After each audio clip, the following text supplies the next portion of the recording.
International award PhD కూడా చేశారు. అనితా గారు గత 15 సంవత్సరాల నుంచి వచ్చారు. ఎన్టీఆర్ ట్రస్ట్లో ఉందో ఆర్ట్ ఎగ్జిబిషన్ పెట్టుకున్నప్పుడు నేను ఒక ఆంధ్ర భువనేశ్వరి గారి దగ్గర ఒక ఐటమ్ కొనుక్కున్నప్పుడు ఆమె అక్కడే ఉన్నప్పుడు ఆమె ఎగ్జిబిషన్ పెట్టుకున్నారు. అది మంచి ఇప్పుడు కార్యక్రమాలు కూడా ఆదరయ్యాను. మేడం తెలుసుకున్నప్పుడు నా సమయాన్ని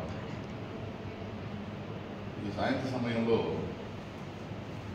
ఈ ప్రభాకర్ గారు రాసినటువంటి ప్రేరణ అనే బుక్లో ఆయన తనలో ఉన్నటువంటి భావాన్ని, హృదయంలో ఉన్నటువంటి దాన్ని వ్యక్తపరుస్తూ ప్రేమని ఆ విధంగా ఆయన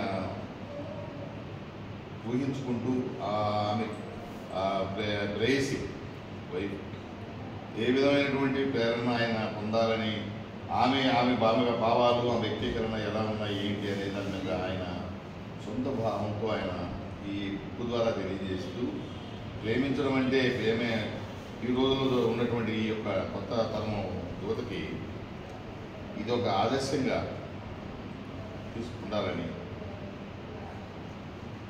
కేవలం శారీరకంగాను అటువంటిదే కాకుండా హృదయంలో ప్రేమ పొందుపరుచుకొని ఈ యొక్క నవతరం ఒక సాగించాలని, ప్రయాణం చేయాలని కోరుకుంటూ, మరి ఇటువంటి పుస్తకం ఆవిష్కరణకి మమ్మల్ని ఆహ్వానించినందుకు, ఈ కార్యక్రమంలో భాగం పాల్పంచుకున్నందుకు నాకు చాలా సంతోషంగా ఉంది. మరి ఇటువంటి పుస్తకాలు ఇంకా ఆయన సమయం దొరికితే రాసి కొత్త తరానికి నాంది పలికి ఒక స్ఫూర్తిదాయకంగా ఉండాలని కోరుకుంటూ సెలవు తీసుకుంటాను. Thank you.